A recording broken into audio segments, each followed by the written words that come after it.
I learned my adoptive parents didn't pick me for affection. They selected me as a free caretaker for their disabled son.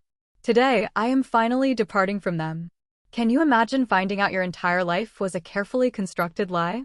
That the family who raised you, the people you called mom and dad, never actually wanted you, not as a daughter, but as a convenient, unpaid caregiver for their disabled son? That's exactly what I discovered, and it shattered my world. It started innocently enough. I was looking for my birth certificate to renew my passport, rummaging through my adoptive parents, Linda and Robert's, home office filing cabinet. They kept all our important documents there, and I had free rein. But then I saw a folder innocuously labeled Adoption Planning 2006 to 2008. That didn't make any sense. They adopted me in 2009 when I was 3. My stomach dropped. I pulled it out. Inside were printed emails, a whole stack of them, exchanged between Linda and someone named Dorothy from the adoption agency. The first email, it hit me like a physical blow, forcing me to sit down hard in the desk chair. Linda had written, "We need a girl between 3 to 5 years old. Old enough to follow instructions, but young enough to adapt to our family structure. She needs to be healthy and intelligent since she'll have significant responsibilities as she grows." Significant responsibilities? My blood ran cold. Dorothy had replied, asking about their biological children. Linda's response came next. "Our son Nathan is 6 and requires round-the-clock care.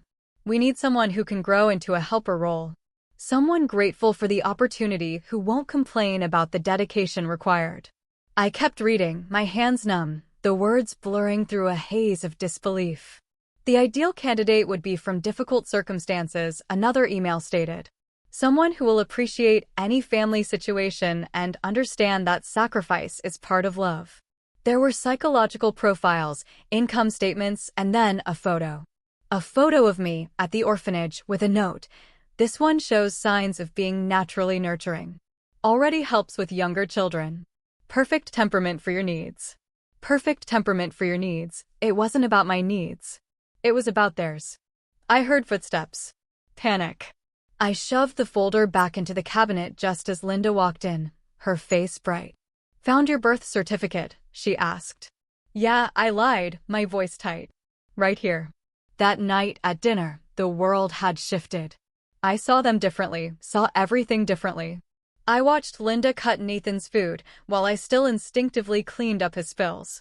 Robert read his newspaper, oblivious, while I helped Nathan with his physical therapy exercises. These were things I'd been doing since I was 7 years old. A sudden resolve surged through me. "I'm thinking about college," I blurted out, my voice steadier than I expected. Both their heads snapped up. Linda's fork clattered against her plate. "The guidance counselor says I could get scholarships, maybe even go out of state." Linda's fork stopped moving entirely. Her gaze was sharp. "That's not practical. Nathan needs consistency. You know how he gets with new people." I met her stare, a fire igniting inside me. "He'll be 22 when I graduate," I said, the words carefully chosen. "Maybe it's time to look into professional care." "Professional care?"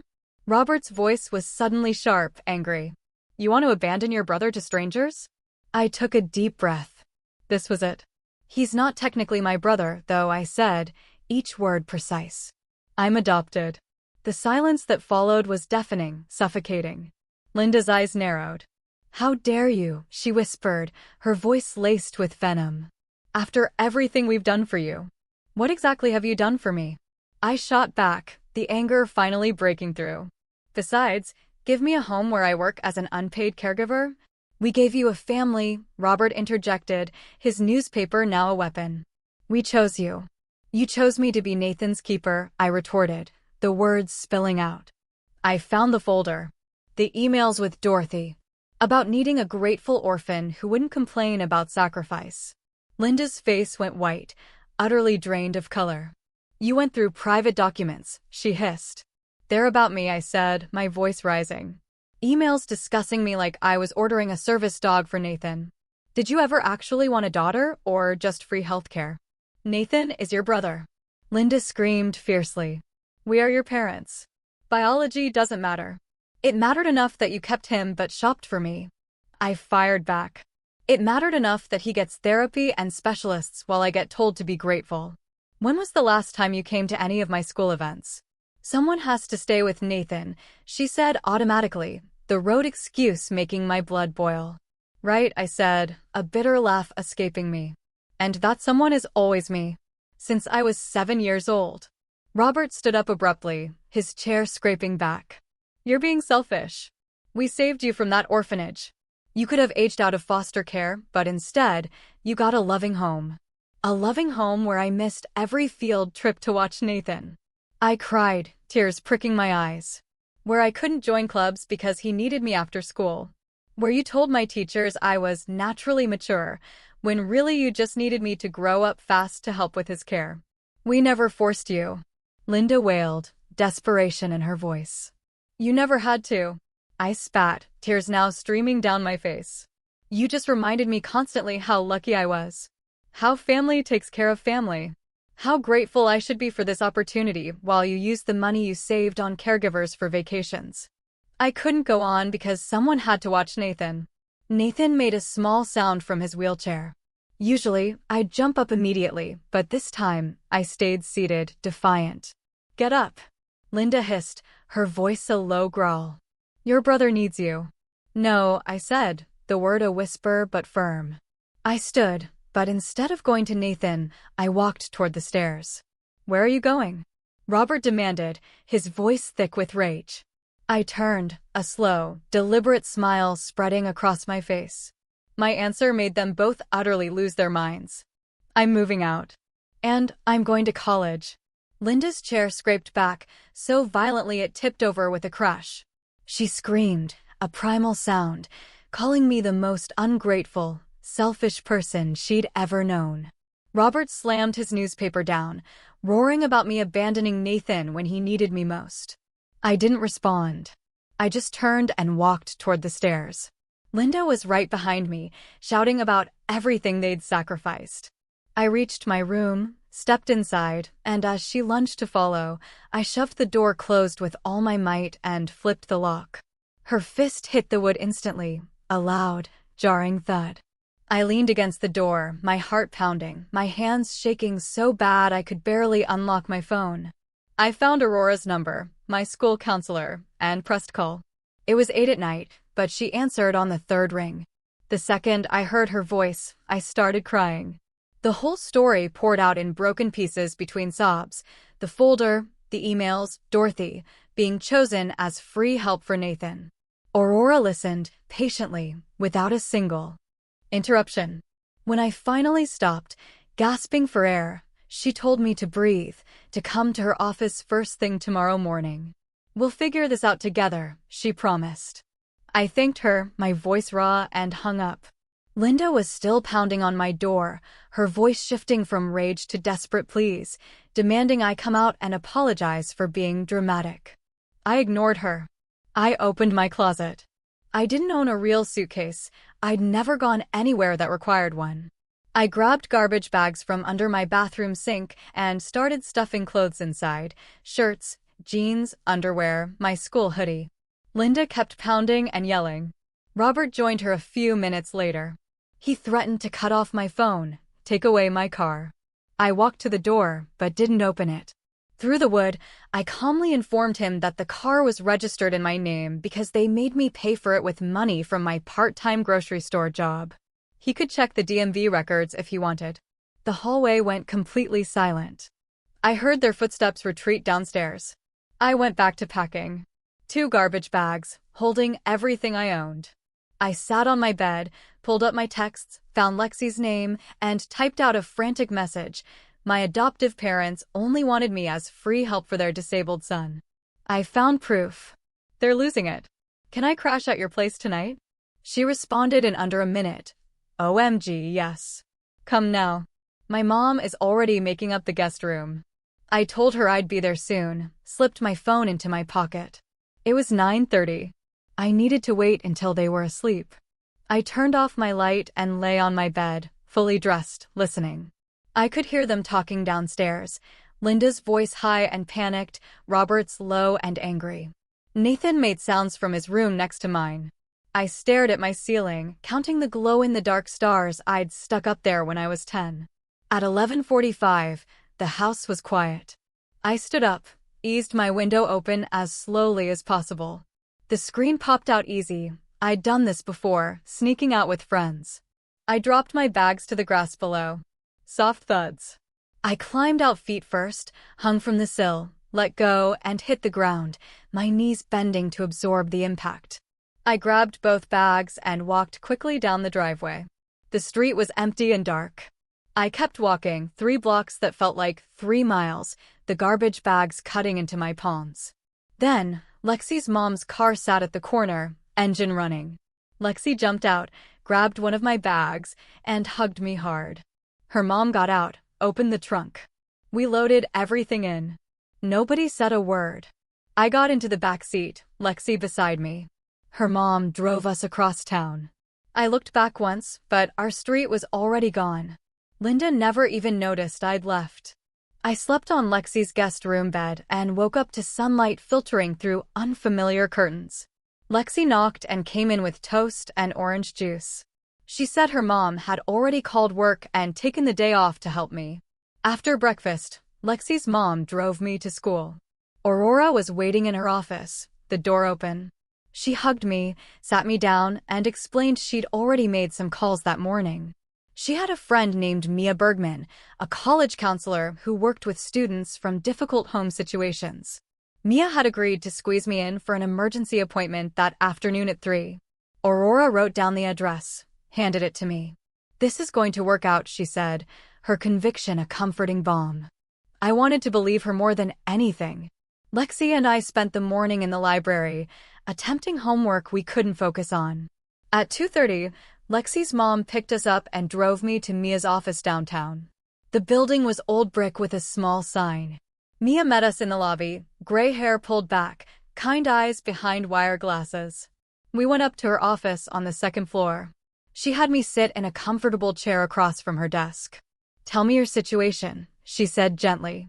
I explained everything again. The adoption, the emails, Nathan, being raised as free help, missing out on normal kid stuff. She listened, taking notes. When I finished, she asked about my grades and test scores. I told her I had a 3.8 GPA and scored in the 90th percentile on my SATs. Mia looked at me seriously. "You are exactly the kind of student colleges want," she said. She explained I could file as an independent student because of my circumstances. That meant Linda and Robert's income wouldn't count against my financial aid. I qualified for significant aid and could apply for emergency housing grants. She pulled up a list of schools with rolling admissions that could still accept me for spring semester, printed it out, and handed it to me. 5 schools, all with good programs. "We'll start applications this week," she declared. For the first time in years, I felt it. Hope. The next day, Lexi's mom offered to take me back to the house to get my important documents. We waited until Linda and Robert left for Nathan's physical therapy appointment at 2 p.m. We pulled into the driveway at 2:15. I used my key to open the front door. The house felt different now, smaller, less like home, more like a place I used to live. We went straight to the office. I opened the filing cabinet and found the folder with my birth certificate. My social security card was in the next. My school records were in a binder on the bottom shelf. I took the whole thing. Lexi's mom stood by the door, keeping watch. Then I heard a car in the driveway. My stomach dropped. The front door opened. Linda's voice called out, asking who was there. She appeared in the office doorway. Her face went beet red when she saw me. She started screaming about how I was trespassing and stealing, lunging forward, trying to grab my documents. Lexi's mom stepped between us and firmly told Linda to back away. Linda kept reaching around her. Lexi's mom pushed her back gently but firmly. "These are her personal documents," she stated calmly. "She has every right to them." Linda screamed that I was still a minor living in her house. "That's not how the law works," Lexi's mom replied, pulling out her phone. "I'll call the police if you don't calm down." Robert appeared behind Linda, saw what was happening, and pulled out his own phone. He said he was calling the cops on us for breaking and entering. Lexi's mom stayed perfectly calm. "Go ahead," she told Robert. We waited in the office, my documents clutched tight in my hands, while Robert paced in the hallway and Linda cried about how ungrateful I was. The police showed up 15 minutes later. Robert immediately launched into his story about trespassing and theft. One officer listened to him, while the other asked me what was going on. I explained I was getting my personal documents, showing him my birth certificate and social security card. The officer looked at Robert. "Are these her legal documents?" Robert said yes, but I was still a minor in his house. The officer shook his head. "Doesn't matter. Personal identity documents belong to the individual, regardless of age." He asked if I had permission to be in the house. Lexi's mom explained I'd used my own key and my parents had previously told me I could access the filing cabinet for these exact documents. The officer nodded. "You're free to go." Linda started sobbing loudly, accusing me of destroying their family. The other officer suggested everyone calm down and go their separate ways. We walked out with the officers following, ensuring no more problems. Linda stood in the doorway, weeping while Robert's face was livid with anger. We got in the car and drove away. That night at Lexi's house, I sat at her kitchen table with my laptop open. Mia called me on video chat at 8, and we started going through college applications. She'd found 5 schools with rolling admissions that could still take applications for spring semester, starting in January. She walked me through each step, the Common App sections, the essay prompts, the financial aid forms. Lexi sat next to me, helping me brainstorm essay topics. Mia advised me to write about overcoming challenges, but to focus on my strength and determination rather than just the sad parts. We worked until midnight, filling out forms and writing drafts. Mia said she'd review everything tomorrow, and we'd submit by the end of the week. I was exhausted, but also, for the first time in forever, truly hopeful. My phone started buzzing the next morning. Linda had sent me 37 text messages overnight. The first few said she loved me and wanted me home. Then they got mean, calling me selfish and ungrateful. Then back to guilt trips about how much Nathan missed me and needed me. Then threats about cutting me off completely, making sure I had nothing. I read through all of them, feeling sick. Lexi's mom saw my face and asked what was wrong. I showed her the messages. "Screenshot every single one," she instructed. "Save them somewhere safe." I spent 20 minutes taking screenshots and uploading them to a new cloud drive account. "You never know when you might need evidence of harassment," Lexi's mom said wisely. Aurora called me into her office the next day. She'd set up a meeting with Mrs. Jackson, the financial aid officer, for that afternoon. Mrs. Jackson listened carefully as Aurora explained my situation, while I sat there, feeling a mix of embarrassment and determination. Mrs. Jackson confirmed I could file as an independent student, meaning Linda and Robert's income wouldn't count against my financial aid eligibility. This, she emphasized, would make a huge difference in how much aid I could get. She gave me forms, promised to help me through the process, and even mentioned emergency housing grants for students in crisis. I left her office feeling like maybe, just maybe, this could actually work. 3 days later, I was doing homework in Lexi's room when her mom called up the stairs. "Someone's here to see you." My stomach dropped, instantly thinking it was Linda or Robert. I went downstairs to find a man I'd only met a few times, Hank Stevenson, Linda's older brother. He looked uncomfortable, sad. He said he'd heard what happened and wanted to talk. I didn't trust him, but Lexi's mom suggested we meet somewhere public. I agreed to the coffee shop downtown in an hour. Lexi came with me. We sat at a corner table. Hank bought us both drinks. He looked worn out.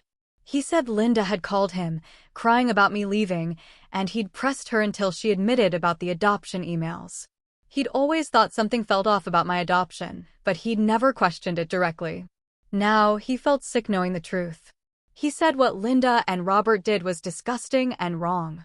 "You deserve a real family that actually loves you," he said, "not people who used you as free help." He asked if there was anything he could do. I mentioned college applications, and he immediately offered to pay all the fees. He wrote me a check for $500 right there, telling me to use whatever I needed. He gave me his phone number. "Just because Linda is my sister," he said, his voice heavy, "doesn't mean I support what she's done." 2 weeks later, I was in Aurora's office again. She handed me an envelope. My hands shook as I opened it. The letter started with congratulations. I'd been accepted to my first choice school. Full scholarship, covering tuition. Housing grant approved.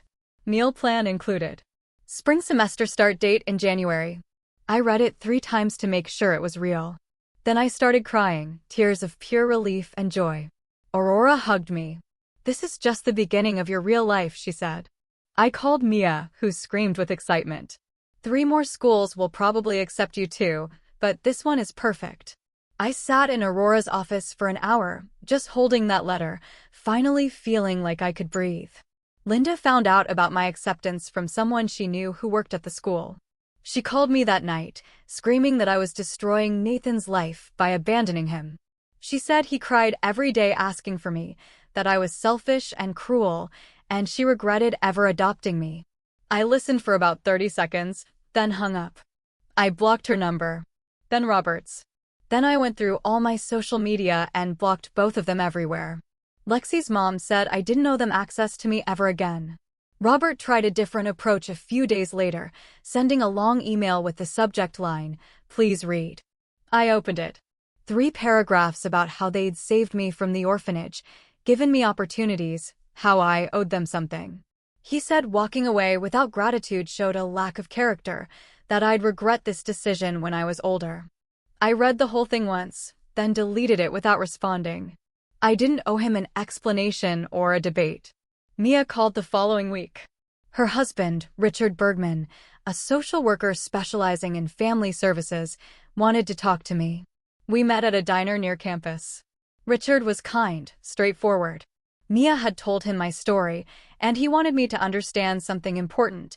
What Linda and Robert did was exploitation, even if it was technically legal. They'd used the adoption system to acquire unpaid labor, selecting a child specifically for caregiving. He said it happened more than people realized, a form of abuse. I had every right to leave and build my own life. The guilt I felt about Nathan was normal, but misplaced. His care was never my responsibility. We talked for over an hour. I left feeling validated in a way I never had before. Richard met with me again 3 days later. He brought a folder full of papers. Emancipation, he explained, was a legal process to separate myself completely from Linda and Robert before turning 18. I had 3 months until my birthday. He thought we had enough time. The adoption emails would be strong evidence. The court would need to see I could support myself financially and that emancipation was in my best interest. Richard offered to help me every step of the way and connect me with a lawyer. I listened, taking notes on a napkin. He gave me the name and number of a lawyer who did pro bono work for kids in bad situations. I called her that same afternoon. She answered on the second ring, and I explained everything in one long, nervous rush. She asked me to come to her office the next day, bringing copies of the adoption emails. I met her downtown in a building with glass doors and marble floors. She read through the emails, her face tightening with each page.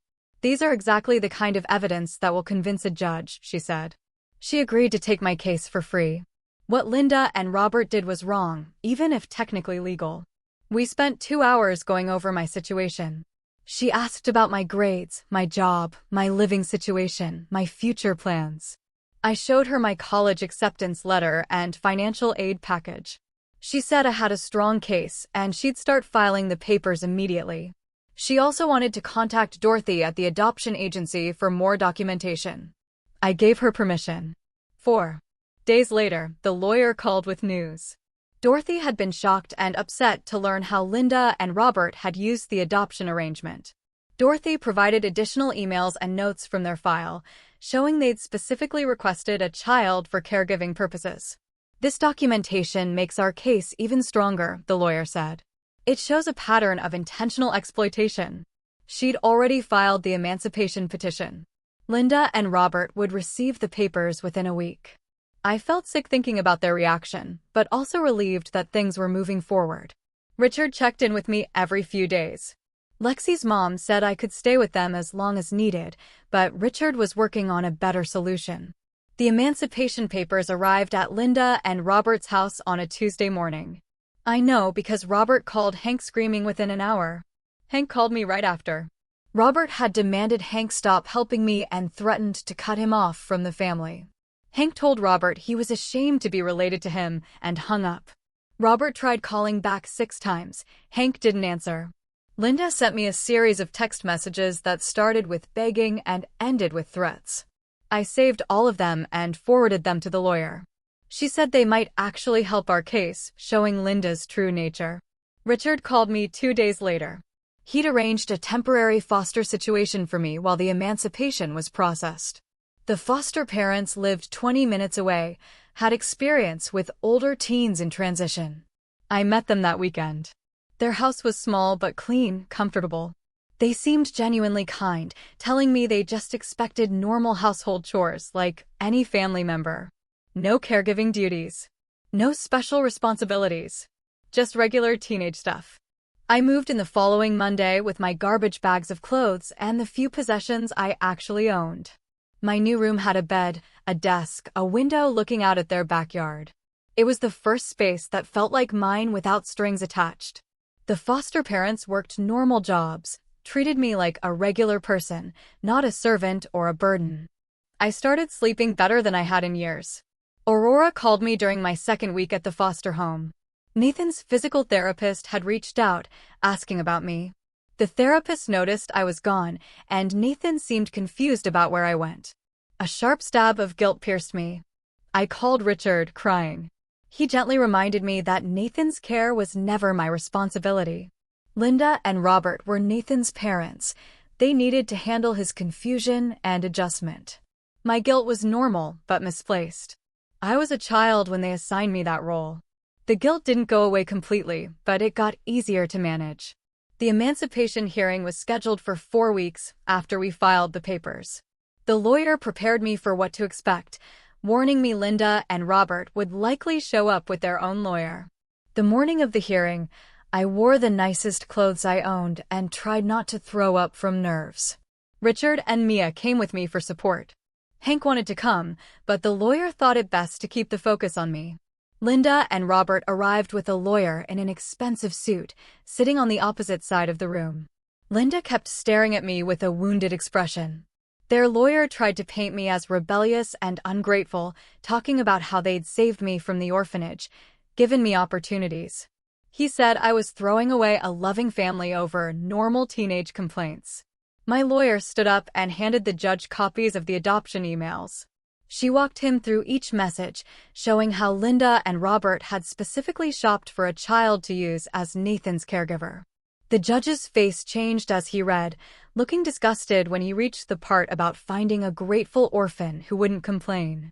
He asked Linda and Robert's lawyer for a response to this documentation. The lawyer tried to argue that their intentions didn't matter because they'd provided a good home. The judge cut him off. Intentions absolutely matter when it comes to adoption ethics. The judge granted my emancipation immediately, without even taking a recess to think about it. He said Linda and Robert's arrangement was ethically questionable, even if technically legal at the time. I clearly had the maturity and resources to live independently. I was officially free from them at 17 years old. I cried in the courthouse hallway while Richard and Mia hugged me. 3 days after the hearing, I got acceptance letters from 3 more colleges. All offered strong financial aid packages. I spread the letters out on my foster room desk, reading each one carefully. One school had an amazing disability services program. I remembered thinking about Nathan, how he deserved better care than what Linda and Robert had arranged. I wanted to study social work, to help kids like me who got trapped in bad situations. I called that school and accepted their offer. Lexi found out I was officially emancipated and insisted on throwing me a party. She invited a few friends to her house. It was small and casual, pizza and a cake that said, "Congratulations." Everyone there knew my story, and they celebrated me actually becoming independent and free. It was the first time in my life people threw a party for me instead of me just being grateful I existed somewhere in the background. I felt awkward at first, not used to being the center of attention for good reasons, but then I relaxed. Lexi gave a little speech about how proud she was of me for standing up for myself. Everyone clapped, and I realized I had real friends now who cared about me as a person. The party wasn't fancy, but it meant everything because these people showed up just to celebrate me choosing myself for once. 2 weeks after the party, I was in my foster room when Mia called. Linda was in the building lobby, asking to see me. My foster parents said it was my choice. I went downstairs. Linda sat in a waiting chair, looking smaller than I remembered, her eyes red from crying. She stood up when she saw me, launching into how Nathan asked for me every day, how he didn't understand why I left. The professional caregivers they hired didn't know his routines like I did. He was having more bad days. She begged me to come back, just until they could find someone Nathan trusted as much as he trusted me. I looked at her, standing there, expecting me to feel guilty enough to give in, just like I always had before.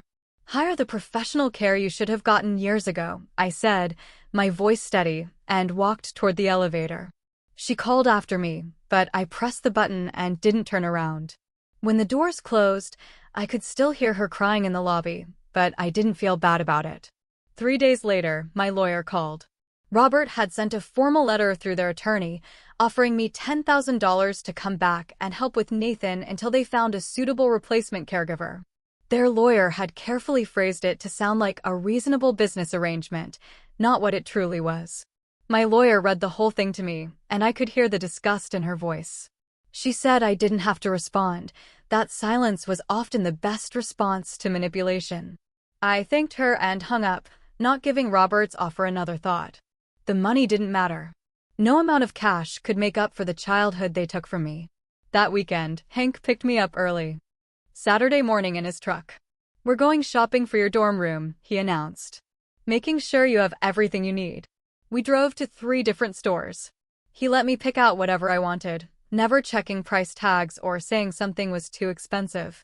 I got a small desk lamp, new sheets, storage boxes, a bulletin board. At the last store, I hesitated over a small coffee maker. Hank grabbed it. Every college student needs their own coffee maker for late-night study sessions. On the drive back, he apologized for not noticing what was happening sooner. He knew Linda could be controlling, but he never realized she'd planned my entire adoption around Nathan's care needs. "It wasn't your fault," I told him. "I'm just glad you believed me and helped me get out."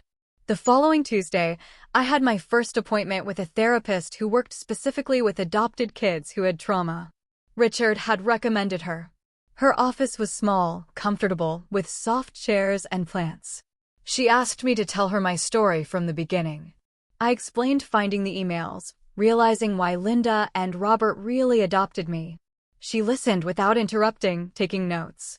When I finished, she said something that made me feel better than anything else anyone had said. "Feeling guilty about leaving Nathan doesn't mean you made the wrong choice."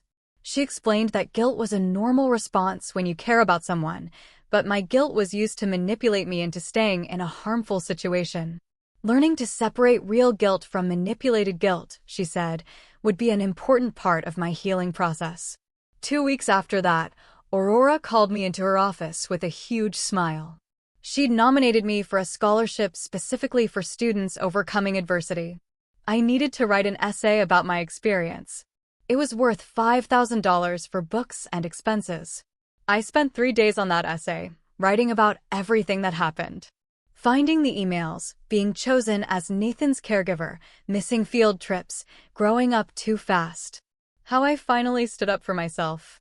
3 weeks later, Aurora called me back. "You won." She handed me the acceptance letter. I cried right there in her office.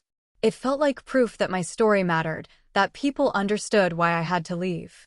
A few days later, an email from Dorothy at the adoption agency. She'd heard about my situation from the lawyer during emancipation and wanted to reach out personally. Her email was long, apologizing multiple times for not recognizing the warning signs in Linda and Robert's initial requests. At the time, she thought they were just being practical. But looking back, she could see they were shopping for a child to fill a caregiver role. She said the agency had changed their screening process because of my case, watching much more carefully for families seeking children for the wrong reasons. She was sorry she didn't protect me better. I wrote back, thanking her, telling her I was glad something good came from my situation if it helped protect other kids. I graduated high school 2 months early by taking extra credits. The ceremony was small, in the school library. Linda and Robert didn't come, even though the school sent an invitation. I didn't expect them, and I wasn't disappointed. Hank came with his wife and kids, cheering when I walked across. Lexi and her family came too, with flowers and a card. Aurora was there, giving me a huge hug. Richard and Mia took photos of me in my cap and gown.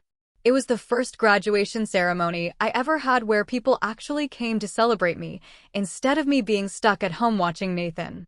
The week before I was supposed to leave for college, a letter arrived at my foster home, Nathan's name in the return address. I opened it carefully. Someone had helped him write it. The handwriting was too neat. He missed me. He didn't understand why I left, but he hoped I was happy. The new caregivers were nice, but they didn't know how he liked things done. He wrote that he loved me and would always think of me as his sister, even if I didn't want to be part of the family anymore. I sat on my bed and cried. Nathan was the only truly innocent person in all of this. He didn't choose to be disabled.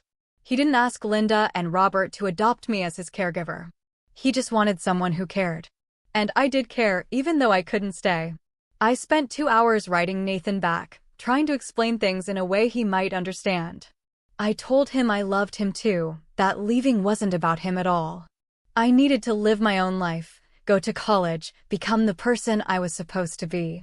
I promised to send him letters from school, telling him about my classes, my roommate, what college was like. I would always care about him, but I couldn't be his caregiver anymore. It wasn't fair to either of us.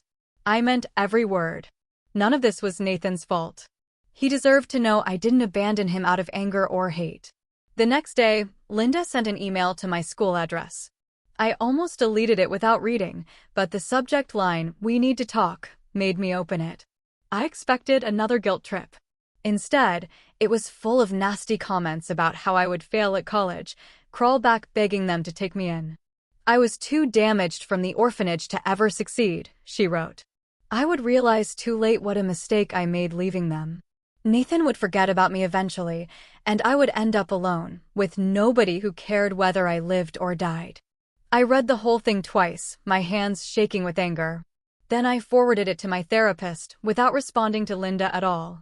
At my next session, my therapist and I talked about the email. She helped me process the anger, without letting it control my decisions or make me doubt myself. Moving day came faster than I expected. Hank showed up at my foster home at 7 a.m., his truck already loaded with boxes of supplies he'd bought for me.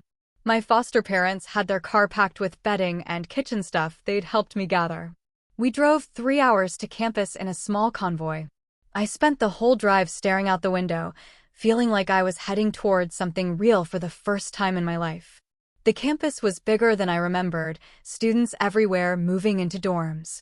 Hank parked in front of my building, and we hauled everything up to the 3rd floor. My room was tiny, 2 beds, 2 desks, 2 dressers, crammed into a space smaller than Nathan's room. My foster parents hung curtains while Hank assembled a small bookshelf. They worked together, making the space feel like it belonged to me, and nobody asked me to be grateful or reminded me how lucky I was. When we finished, Hank handed me an envelope with $500 cash for emergencies, and my foster mom hugged me so tight I thought she might not let go.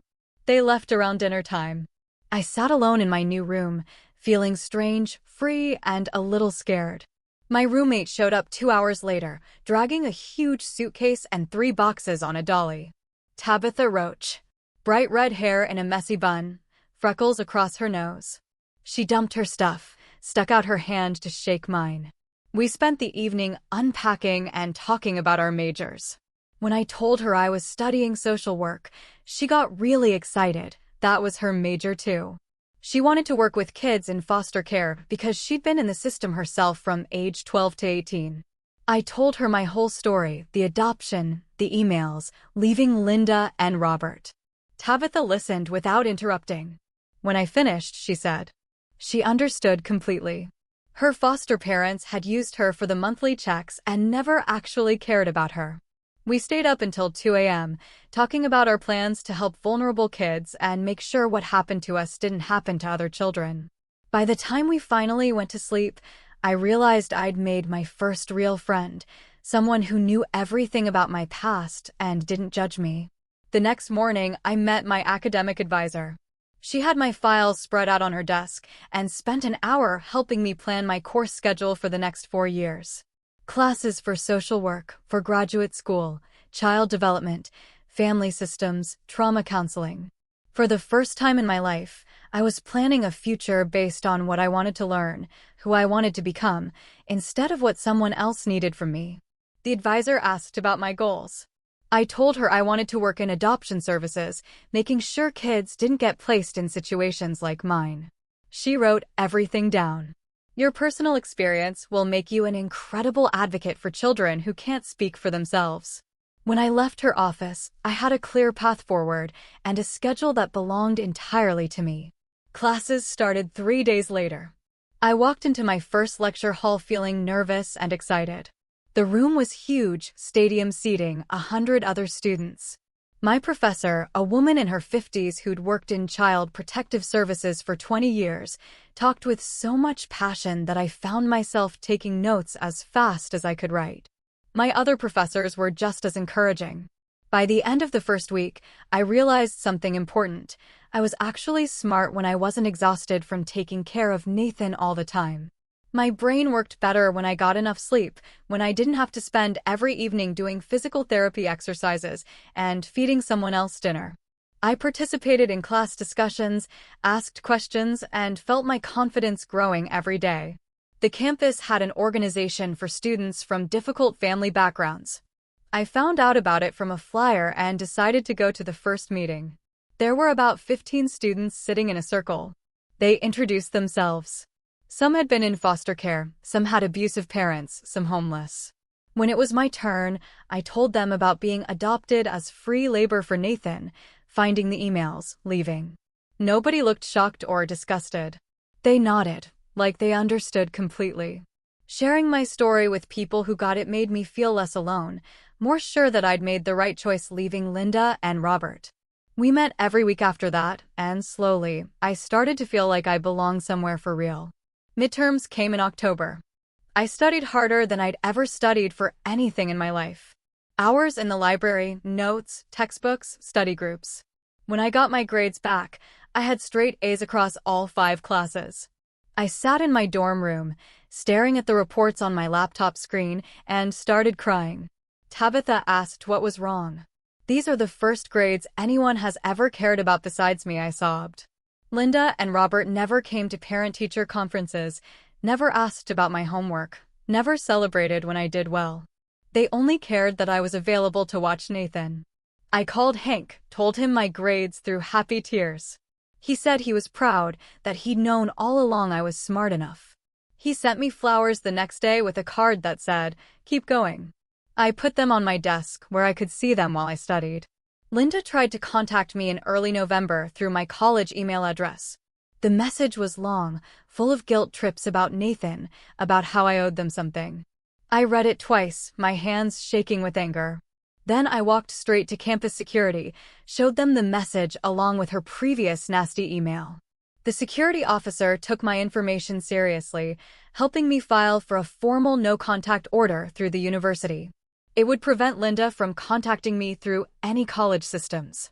Violations would result in legal consequences. I signed all the paperwork. A weight lifted off my shoulders. I was done letting Linda manipulate me with guilt and obligation. The next day, I got confirmation the no-contact order was in place, and I blocked Linda's personal email address, too. Thanksgiving approached. I wasn't sure what I was going to do. Hank called and invited me to spend the holiday with his family, 2 hours from campus. He picked me up the Wednesday before Thanksgiving. His house was big in the suburbs with a huge yard. His wife welcomed me at the door with a hug. His 3 kids were excited to meet me. They'd set up a guest room just for me, fresh sheets, towels, a basket of snacks. On Thanksgiving Day, I helped in the kitchen, but nobody expected me to do everything or treated me like hired help. Hank's wife asked if I wanted to help or just relax. During dinner, I sat at the table as a guest. People asked me about college, my classes, my plans. Nobody mentioned Nathan or Linda. Nobody made me feel guilty. It was my first holiday where I wasn't a servant, and I realized this was what family was supposed to feel like. I got a work-study position in the Campus Disability Services office when I came back from Thanksgiving break. The job involved helping students with disabilities get accommodations and access to resources. I worked with students who had physical disabilities, learning disabilities, mental health conditions.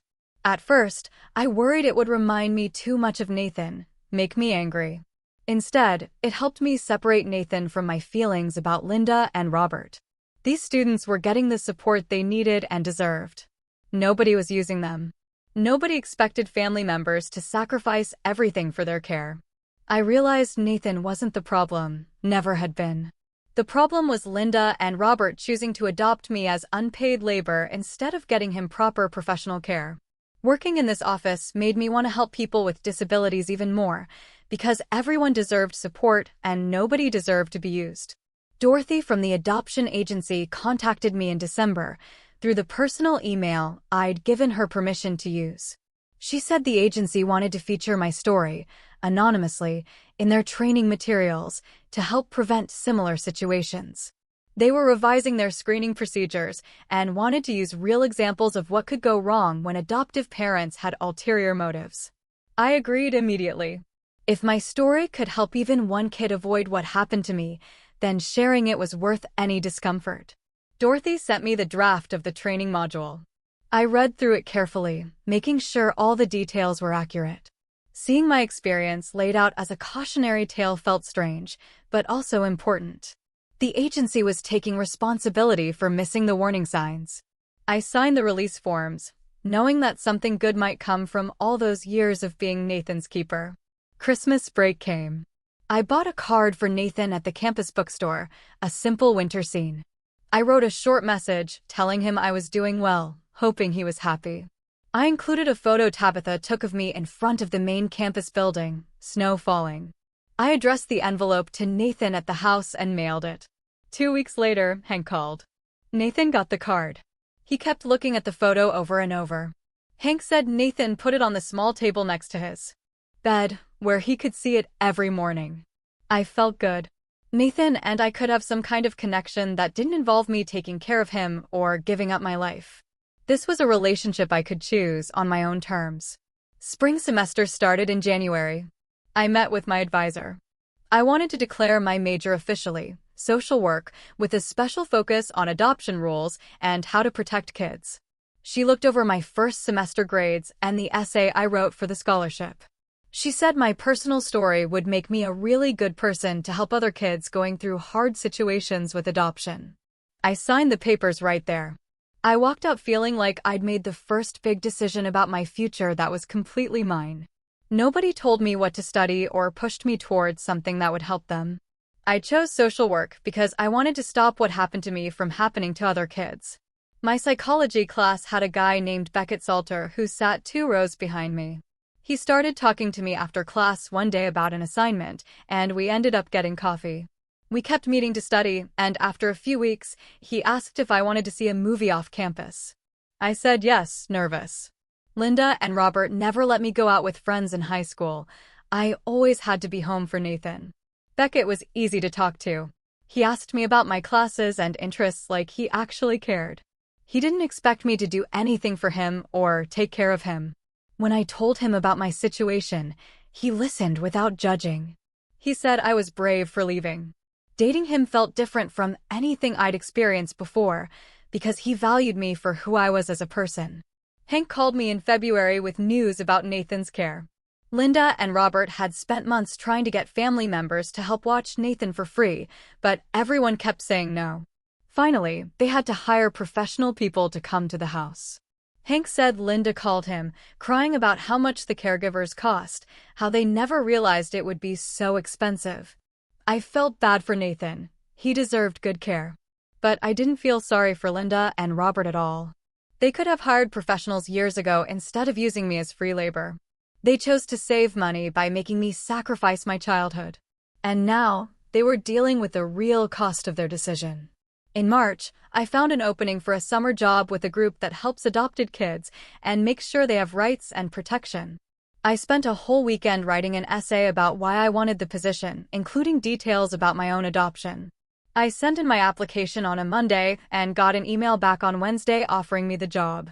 The person who reviewed my application said my essay was exactly what they needed, that they were excited to have someone who understood the issues from personal experience.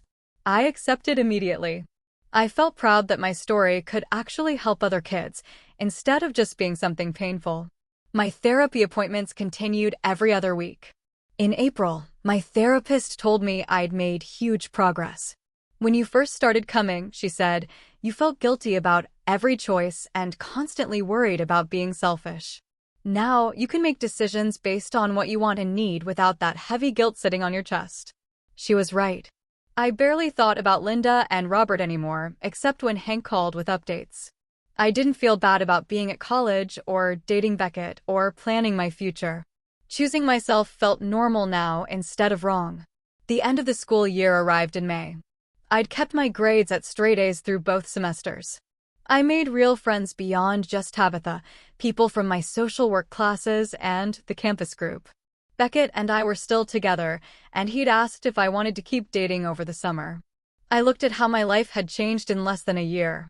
I couldn't believe how much better everything was. I was doing well in school. I had people who cared about me. I was in a healthy relationship. I was planning a career I actually wanted. None of this would have happened if I'd stayed in that house, being Nathan's keeper. Hank called again in late May.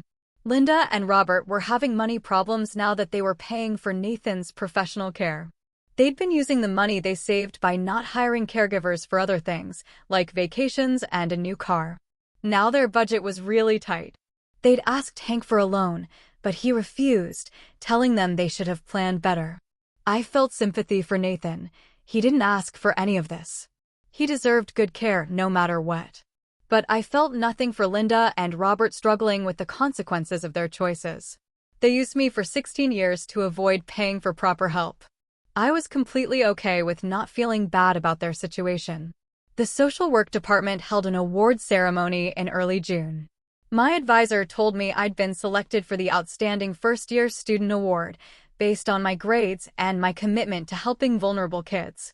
I wore a nice dress Hank bought me, sitting in the audience with Tabitha and Beckett.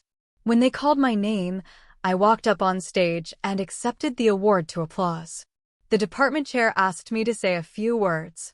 I thanked my advisor, my therapist, Hank, and everyone who helped me get to college and build a new life. I talked about wanting to help adopted kids, ensuring they had protection and support. I didn't mention Linda or Robert once during my speech. It felt powerful to accept an award for my achievements without giving them any credit for who I'd become.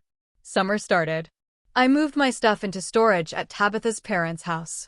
The organization where I'd be working set me up in a small apartment with 2 other summer workers. My boss told me my job would be researching adoption cases and helping write reports about kids' rights and safety. My understanding of what adopted kids go through and my passion for protecting them was exactly what vulnerable children needed in their corner. I started working right away, reading case files, learning about all the different ways adoption could go wrong when agencies and parents didn't put kids first. Every file I read made me more determined to use my experience to help change things for other kids who might end up in situations like mine. August came. Tabitha and I spent 2 days moving boxes and bags into our first apartment, 3 blocks from campus. The place was tiny, a kitchen barely big enough for one person, a bathroom where the shower leaked onto the floor. Our bedrooms were so small our beds took up most of the space. We had to keep clothes in plastic bins stacked in the corners. But when I closed my door and sat on my bed the first night, I looked around at the bare walls and empty desk and felt something I'd never felt before. This space was mine, and nobody could use it to control me or take it away because I didn't do what they wanted. Tabitha knocked, came in with pizza. We ate, sitting on my floor, talking about our classes for fall semester. She asked if I was nervous about sophomore year. I told her I was excited more than anything because I got to keep building the life I wanted instead of the one someone else planned for me. We hung posters, set up our tiny living room with a couch Hank bought us from a thrift store, and a TV Tabitha's parents didn't need. I put photos on my desk, me and my friends from the campus group, one of me and Beckett from the end of spring semester. Every morning, I woke up in my own room, in my own apartment, and felt grateful, but not the fake grateful Linda tried to make me feel. This was real gratitude for things I'd worked for and earned myself. In late September, Hank texted me, asking if I wanted to see photos from Nathan's birthday party. I said yes. He sent a whole album, Nathan with his caregivers, cutting cake, opening presents. Nathan looked happy in the pictures. His caregivers were smiling, patient, genuinely caring. Hank told me the professional care team was really good, and Nathan had adjusted well after the first few months. He still kept my Christmas card on his table, sometimes asked about me, but seemed to understand I had my own life now. I felt glad Nathan was getting proper care from trained and paid professionals. He deserved that. It wasn't fair that Linda and Robert made him depend on me for so long when I was just a kid myself. I looked at the photos for a while, feeling relieved more than anything. Nathan was okay. And I was okay. We could both have good lives separately. Classes started getting harder as sophomore year went on, but I kept my grades up and took on more responsibility at my work-study job. Beckett and I were still together, and he'd started talking about maybe moving in together junior year. Tabitha became my best friend. We spent hours talking about our social work classes and the kids we wanted to help someday. I had study groups, campus activities, a whole routine that belonged to me. Sometimes, I thought about the past year and couldn't believe how different everything was. I had real friends who liked me for who I was, not what I could do for them. I had a boyfriend who respected my time and my goals. I had professors who believed in me and a career path I chose myself. I had an apartment, independence, and a future I was actually excited about instead of dreading. None of this would have existed if I'd stayed in that house, being Nathan's keeper and pretending to be grateful for a family that only wanted me for free labor. I was finally free to be whoever I wanted to be. And I was still figuring out who that person was. But I knew she was strong because she walked away from people who tried to use her. I knew she was capable because she built an entire life from nothing in just over a year. And I knew she was worthy of love that didn't come with conditions or expectations or guilt. My life was truly my own now. Every single day, I woke up and chose what to do with it. That was better than anything I ever imagined possible back when I was trapped in that adoption. So, tell me, what would you have done if you discovered your entire childhood was a calculated transaction? Have you ever had to choose yourself, even when it meant walking away from everything you knew? I really want to know what you think. Share your thoughts in the comments below.